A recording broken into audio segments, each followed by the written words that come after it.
We're back for another episode of Jacket Sports Weekly here on WCTV. I'm Caleb Yager alongside Mr. Hulsinger, Riley Hulsinger, joining me today. And today we're going to talk about men's and women's basketball and wrestling. The PAC championships just finishing up for the wrestling squads between Teal, Washington and Jefferson, and Waynesburg. But first we're going to talk about men's basketball. The magic number seems to be 3. Because they've got 3 games this upcoming week, but they've been on a 3-game losing streak. Yeah, that is the magic number, Caleb. It's just been a little bit of a tough stretch for the men's basketball team right now. Now they do have some very, very important games this upcoming week. They play Teal on Monday, Bethany on Wednesday, and then Geneva on Saturday. That Geneva game is going to be a huge game on Saturday. But this past week for the Yellow Jackets, they ended up going 0-2, lost to W&J on Wednesday against their I-79 rival. And then on Saturday against Westminster, a team that was a little bit better in the PAC right now, or at least playing a little bit better in the PAC. The Yellow Jackets had a really good chance to go out and win that game too, had a pretty big first half lead, and then it ended up disappearing into the second half here. And a player that's been slowly disappearing over the course of the season here has been Matt Popek. He's been struggling as of late. 4 for 14 in each game this past week. If you combine the numbers up, that's 8 for 28 this past week. Just not good numbers from him. Ryan Fellberg struggling a little bit too. 0 for 11 this past week. And just shooting in both those games too for the men's basketball team. A little bit rough too. Against W&J, Waynesburg had a pretty good shooting effort. 40% from the floor, 36% from 3, but then it's a tale of 2 stories because then you get that game on Saturday, shot just 28% and then 20% from 3. And Matt Popek, he did have 16 points against Westminster. You said he's been fading out these past few weeks for the Yellow Jackets, but a guy who hasn't been fading out whatsoever has been Jansen Knotts. He put up 17 points, had 5 rebounds against Westminster. But the thing that really hindered them was not having DeJon Kirkman in the game. He only had 4 points. He had 7 rebounds, but foul trouble. He just kept picking up foul after foul after foul. And I think was it like halfway through the second half, he already was sitting out because he had those 5 fouls. And Waynesburg had the 31-22 lead in the first half, 35-23 in the second half in Westminster's favor. Yeah, it was a little bit of a chess match a little bit with DeJon Kirkman being in foul trouble. He had 4 fouls on him with about 3 minutes left to go. Fusina finally put him back into the game late in the second half. Gets in the game, only in the game for 35 seconds, and then just fouls out. And that's a big loss, too, because Waynesburg doesn't really have much size other than DeJon Kirkman on this team. And sometimes it kind of reminds you of the team of old for this men's basketball team when they had Isaiah Alonso last year, because Alonso would get into foul trouble in a lot of these big games last year. So that's going to be something to keep an eye on as we move forward, Caleb, with the men's team. And speaking of moving forward, we're going to move forward to the women's basketball team, also on a 3-game losing streak as well. They lost Wednesday night to W&J. Up I-79, 75-49. At the end of the first quarter, it was only 18-15, but there was an 18-2 run that really just took off for the Presidents. And then on Saturday against Westminster, that game was the definition of heartbreak. Yeah, heartbreaking is the perfect word for that game on Saturday. Brooke Fuller almost had a game-winning shot, just like how she did last week or a couple weeks ago. And Camden Hergenrother had to spoil it all. She authored up a pretty good comeback victory for the Titans there. 4.6 seconds left on the clock, just hit a buzzer beater 3. It was just a heartbreaking loss for the Lady Jackets in that one, but it's also a promising loss for the Lady Jackets too, because the Titans tied for second in the PAC right now. Waynesburg played pretty competitive with Westminster that whole entire game, and they've shown that they can play with teams that are a little bit better than them throughout the season. It just depends on which Lady Jackets team's going to show up. Either the inconsistent one that we saw in the loss against W&J on Wednesday, or the team that we saw on Saturday. And Waynesburg is currently ranked 8th in the PAC right now, 4-11 conference record, 4-17 overall. But the player that has been really consistent all season long for the Yellow Jackets has been none other than Brooke Fuller. Yeah, Brooke Fuller's just been dominating this whole entire season for the Yellow Jackets here. She's the one player that you can currently rely on in this Lady Jackets team because there's a lot of inconsistency throughout the roster. But Brooke Fuller, take a look at her performance from Saturday. Double-double, 21 points, had 16 rebounds in that loss. And then in the loss on Wednesday, 14 points and 8 rebounds. She is the key player for this Lady Jackets team every single game, and it'll be important for her this week and for the Lady Jackets to pick up some critical wins. Teal on Monday looks favorable, potentially beat Bethany on Wednesday, and then Saturday against Geneva. Could be a tough game, but ultimately the Yellow Jackets could ultimately go 3-0 this week, potentially. And they do definitely have the advantage because those 3 games are all at home. A 4-game home stretch for both men's and women's squads. And we're going to go over to PAC Wrestling. The conference championships were this past Saturday, and usually Waynesburg University in the past has dominated this event, but this time it was absolutely dominated by Teal College. They finished with 6 individual champions, 3 runners-up, and 3 third-place finishers. Yeah, just a really impressive performance, not only this year, but even over the past couple of years by this whole entire Teal roster. Pretty much got overhauled by head coach Craig Thurber, who ended up winning PAC Coach of the Year. Last year with that COVID year, honestly, Teal probably would have won the President's Athletic Conference if it wasn't for that COVID year last year where there were no PAC tournament action or PAC matches at all. But Teal just very impressive this season, undefeated dual meet season, had a lot of guys in the finals, and it's just one of those seasons where it's kind of a lost season for the Waynesburg wrestling team right now, just more focused on the farewell tour for head coach Ron Headley, and you have to be a little bit more focused on the individual aspect of wrestling right now and focus on regionals, getting guys through to nationals. One of those guys that has a great chance of going to nationals, Rocky McGeary. Rocky McGeary, yes, I was going to say that exactly. Individual title for the PAC again is second, and he did it in just 43 seconds. It just showed how dominant he was, and going back into the tip-top shape form that he's always been, and kind of looking like the Rocky McGeary of old, to say the least. Yeah, and Brock Owens, our wrestling analyst, will come to break down the wrestling action. But first, we're going to send it to our men's basketball analyst, Colin Rhodes.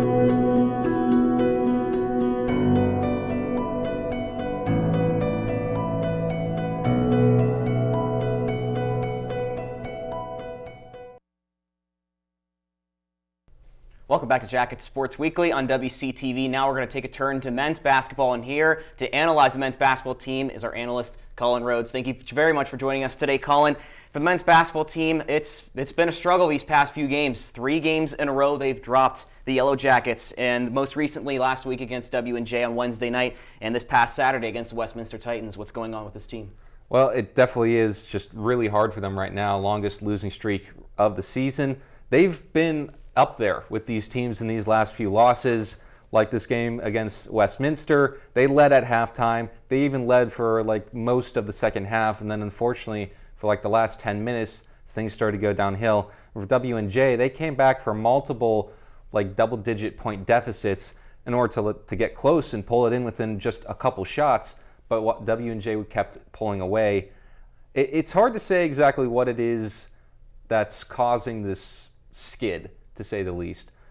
Maybe it's just great opponents, because they did play against Chatham, one of their losses recently, and they were the top team. W&J is also such a great team. Westminster, they were right there in the standings. So could just be they're meeting their matches, but it also could be maybe they're not subbing in their players enough. Maybe the starters are getting tired. A lot of times they've only played 6 or 7 players in a game. Oftentimes it's just been Scheidt or Baker off the bench. But there was that surprise this past game where Tassinger came off and provided a jump on the boards, to say the least.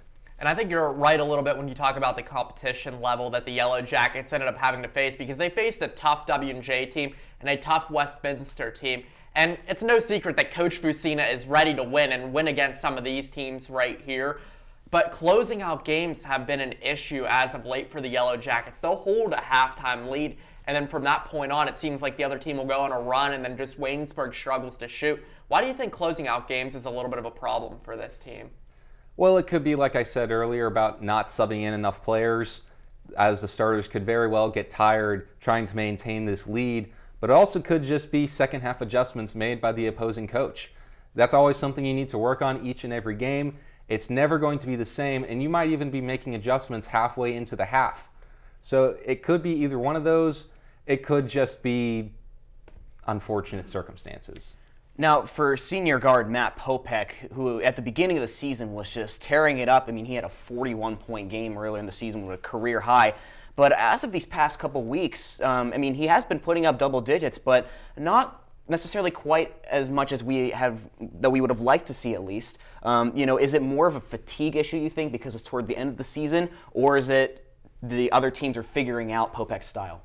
I think it's a mix of both. I do think, though, fatigue is probably the biggest factor. He's leading the PAC in minutes per game with around 32. That's a lot. And when you're playing that much almost every single game, you're going to get tired. You're not going to be in the right state of mind down the stretch.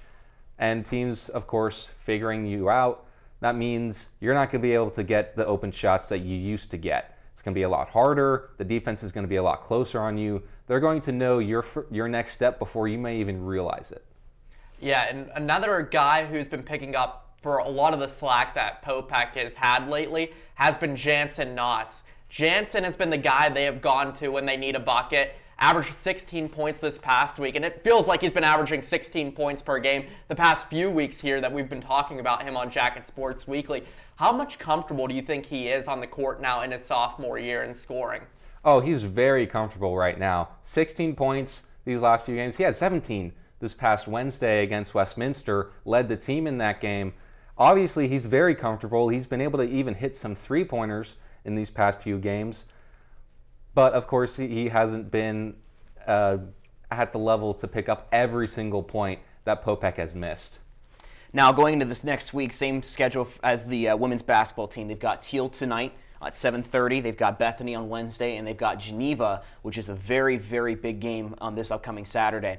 What are some of the things that they're going to have to do, especially with playing a lot of games within a very few amount of days as well? What are they going to have to do? Well, they're going to have to make sure that they're subbing in players and letting the starters rest. Teal is probably going to be a sure win, I should say. Teal only has about 2 wins this season. Waynesburg beat them on their first matchup on the road. So you would think Teal would be an easy win. Maybe even Bethany as well. Bethany has struggled, been at the bottom. But Geneva is going to be the hard game. That's going to be the game. You want to make sure your guys are ready. It's not going to be easy against the 4th seed right now. All right, our men's basketball analyst, thank you very much, Colin Rhodes. And when we come back, Tyler Zeman will be breaking down women's basketball right here on Jacket Sports Weekly.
Now joining us on Jacket Sports Weekly is our women's basketball analyst, Tyler Zeman. And Tyler, it was a pretty tough week for the Lady Jackets this past week.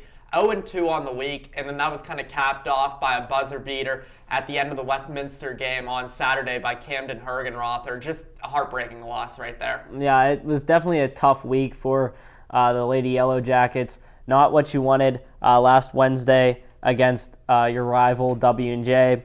They got blown out in that one, 75-49. Waynesburg stuck with W&J at the start of the game, but then in the second quarter and the third quarter, the offense kind of went cold, which is something that we're seeing over and over again this season. Just the inconsistency of the offense and not being able to keep pace with the other team. And then come the fourth quarter, they kind of had a little bit of a run, but at that point it was too late. And then Westminster, probably one of the most complete games we've seen this Waynesburg University Yellow Jacket team play this season. They looked like they were down and out in the third quarter, went on a run, and then outscored Westminster come the end of the game at 21-11. So that was huge, and they put themselves in the driver's seat in the final minute, but it just came down to one of the luckiest shots I think I've seen so far here at Waynesburg from Camden Hergenrother, who was 1 for 5 from three-point before she took that shot. Just a devastating loss, and I think time will really tell as we come into the last 3 games of the season how this team is going to respond to that devastating loss. Now, going back to Wednesday night's loss at W&J, after the first quarter, it was only 18-15 with the Presidents in the lead, but there was an 18-2 run that completely turned things around for the Yellow Jackets. It wasn't in their favor, obviously. So what were some of the things that kept them in the game, and then what were the things that really just had them go in the wrong direction? Well, I think defensively this season, it's probably been their most consistent part about it. Like I mentioned before, I just think the inconsistency of the offense has really hurt this Waynesburg team. They got 14 points from Fuller. They got 14 points from Robinson, but that supporting cast, there wasn't too much to it. And, if this team's going to win and compete, especially come playoff time, they need everybody to put their best foot forward offensively. I know they don't have, another big scorer outside of really Fuller. You have like Robinson and Dayton, but I think they're definitely going to need someone else to step up, like the other senior, Casey Castro, who has kind of been quiet so far this season on the offensive side of the ball. And you talk about inconsistency a lot on offense here. The one player for the Lady Jackets that hasn't been inconsistent for this team has been Brooke Fuller, and that loss on Saturday, 21 points and 16 rebounds, another double-double for her. She's a double-double machine. And then taking a look at that loss on Wednesday, 14 points and 8 rebounds. Just speak to how great Fuller's been this season and the most consistent Yellow Jacket. Yeah, I think it just goes to show she's really the leader of this team on both sides of the ball. And I think, you alluded to it, 21 points against Westminster. And then come their final possession offensively, they put the ball in Brooke Fuller's hands, gave it to her down low, let her go to work, and she was able to get the basket to fall to put the Lady Jays in front. But then, it just came down to one of just a great shot from Westminster to kind of seal the game. So I think that just kind of goes to show that everybody on the team, including Coach Sam Jones, kind of trusts Brooke Fuller that, come the end of the game, they want the ball in her hands, and they have full trust that she'll get it done and, help them compete and win games.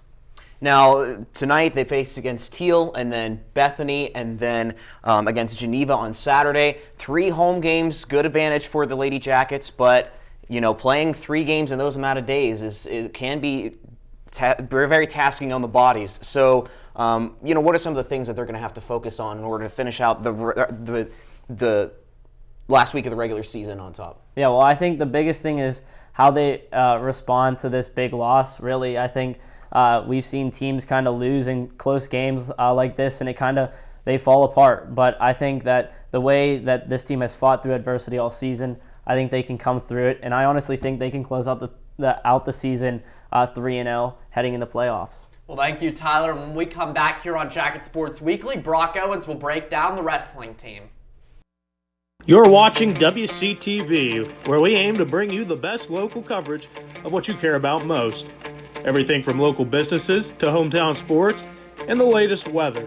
We're keeping up to date with what you need to know about issues that affect our campus and our community. We're telling the stories that matter, celebrating our past, our future, and our potential. So tune in for all the latest buzz right here on WCTV Channel 14, Waynesburg. For the first time since 2016, Teal College ended up winning the President's Athletic Conference for wrestling. Waynesburg ended up finishing third out of 3 teams and only walked away with 1 champion, and that was Rocky McGeary. Here to break down the wrestling team at the President's Athletic Conference and a little bit into the regionals is our wrestling analyst, Brock Owens. Brock, just a tough weekend, tough season for the Yellow Jackets. Yeah, it's definitely not the season they were looking for when they came into it, especially with all the success they've had in the last number of years under Coach Headley, who obviously is in his final season now. So he's seen his last action at the Rudy Marisa Fieldhouse. Sad to think about if once you process that. But, it really wasn't the season they were hoping for. They only had 2 dual meet wins, and they really weren't able to place high at many tournaments. And, injuries were such a big factor. And, some of their guys like Harley Constable weren't able to participate at the PAC Championships. So, they lost a lot that they were hoping for. It wasn't quite the season they were hoping for, but it showed a lot of fight in some of the guys, and Coach Headley agreed with that when I talked to him throughout the season. Now, Evan Whiteside from Teal, PAC Most Outstanding Wrestler, the first Teal Outstanding Wrestler since the 2015-16 season. Now, Brock, talk about some of the award winners along with guys like McGeary, who won his title in just 43 seconds. Yeah, I mean, starting with Evan Whiteside, he was just incredible, first of all season, and he was a big part of why Teal had the success it did. He always set the pace in the match with that lowest 125 weight class. He just wasn't able to be touched by anyone in that weight class. He was getting tech falls and pins basically every match. So he was very solid. And then there was, their 133, the second weight class, won Newcomer of the Year. So Teal's top 2 weight classes with Whiteside and Thompson were just so good. And that's really what got Teal started. They had 6 individual champions in that tournament in the PAC Championship. So it was very impressive what those guys at the top of the weight classes were able to set up. But then moving on to Rocky McGeary, he was able to close out the tournament, last match of the tournament, and he was able to get a pin less than a minute. He's starting to look like his old self, and that's a good sign if you're the Waynesburg Yellow Jackets. Yeah, that's a really great sign that Rocky McGeary is looking like his old self, because his freshman season just being highly ranked in the country, also a little bit into his sophomore season too, but obviously last year the wrestling team only had 1 dual meet, so hopefully Rocky McGeary can have a little bit of success as we move into the regional tournament here in a couple of weeks. But I still want to stick with the PAC tournament here, Brock. Were there any surprises to you that happened throughout the tournament, either for Waynesburg or any other team? Well, a little bit of a surprise. Number one was that Noah Grossnickel came back. I didn't really see that coming. He didn't wrestle all year. I had a class with him last semester, and he didn't really seem that interested in coming back to wrestling, but I guess something convinced him to just go ahead and wrestle that PAC Championships, and he was able to pick up a win. Of course, it was against another Waynesburg opponent in Will Wilson, and he got 3rd place in the PAC Championship, so, it definitely could have gone worse for a guy who hasn't wrestled in who knows how long. So that's one thing. And then for W&J, at the 174 weight class, Clemens was able to win that tournament, and I didn't really know too much about him even going into the tournament, and he's a PAC champ. Now, for some of the young guys for the Waynesburg team, Seth Evans made to the PAC sportsmanship team, and he made it to the final without having to lay a finger on anybody. 2 forfeits to get to that place, but he did struggle in that match. Just talk about him and his performance on Saturday and what it's going to look like for him in the future.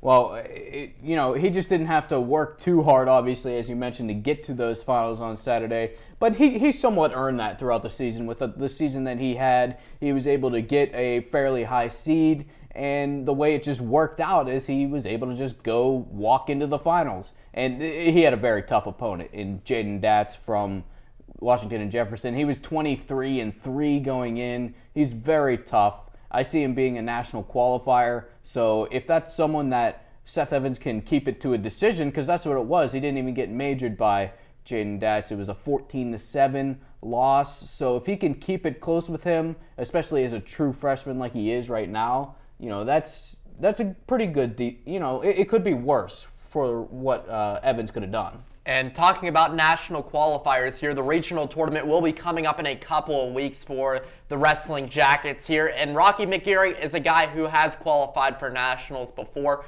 Brock, do you see Rocky qualifying for Nationals again? And do any of his Jacket teammates join him? Or do you think it's going to be a little bit tough for the Jackets? As far as Rocky, I say absolutely he's a national qualifier this year. He didn't quite have the season that he did when he was a freshman, where he was 38-3 going into that national tournament, and sadly it was canceled the day before he was going to head out onto that mat, where he was the 6th seed, favored to be an All-American in that tournament. But I see him going to nationals again. Whether he's seeded or not is to be seen. We're going to see how high he finishes in regionals. That might depend on if he gets a seed. But I definitely see him going. For the rest of the team, it's going to be very tough. We talk about guys like Seth Evans, who probably had the second best season out of all of Waynesburg's wrestlers. So it's definitely a little bit tough for some of those guys, but he could maybe make an argument, but he's going to have to put together a really good regional tournament if he wants to do that. Well, thank you, Brock. We appreciate your wrestling coverage that you've had with us all season long right here on Jacket Sports Weekly. When we come back, Caleb and I will have your top 5 plays of the week.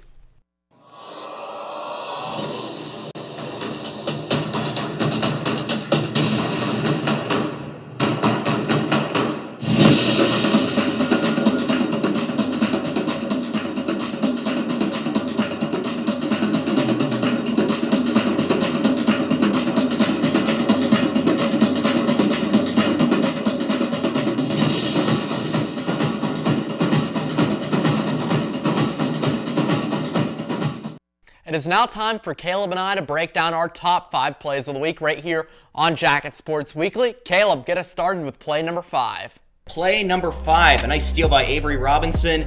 Jackets in transition. Half-court pass from Anika Dansby finding Madison Dayton. And gets past not 1, but 2 defenders. We'll take a look at that in slow motion again. A clutch basket. Waynesburg was up by 1. Nice floater inside to Madison Dayton. Once again gets past 2 defenders. Up and under. 3-point lead for the Jackets. More coming up from this game later. A hop, skip, and a block here from Anton Baker. Free my boy Anton here as he hustles his way back on offense. No Najon Kirkman in the game, so Baker's got to grab some rebounds like he does right there. Gets the offense the ball back, and the Yellow Jackets will score. Yellow Jackets ultimately lost this one, though. Play number 3. Tied at 55 apiece. Madison Dayton inbounds at Tonika Dansby. Who else? Brooke Fuller. And with 4.6 seconds to go, the Yellow Jackets took the 2-point advantage to put the Titans in a tough situation. Nice pass again from Nika Dansby. Play number 2 here, PAC Wrestling Tournament. Rocky McGeary locks up a pin and his second straight PAC title for the junior here. Had an amazing job just keeping his toe in bounds there. It's also the final competition for head coach Ron Headley here at home. Jackets will wrestle in regionals in a couple weeks. And play number 1, the heartbreaker. Camden Hergenrother throws up a prayer. The bank was open on a Saturday night. Waynesburg was up by 2, but ultimately the 3-pointer goes in for Hergenrother. We'll take a look at that again. Great defense by Dansby, but just an even better shot by Hergenrother, who is hitting from all spots on the floor. Heartbreaker at the Rudy Marisa Fieldhouse. Titans win 58-57. Thank you for tuning in to Jacket Sports Weekly every week. We won't have an episode next week due to midterms happening, and then we'll have spring break the week afterwards, but we will return shortly on Jacket Sports Weekly.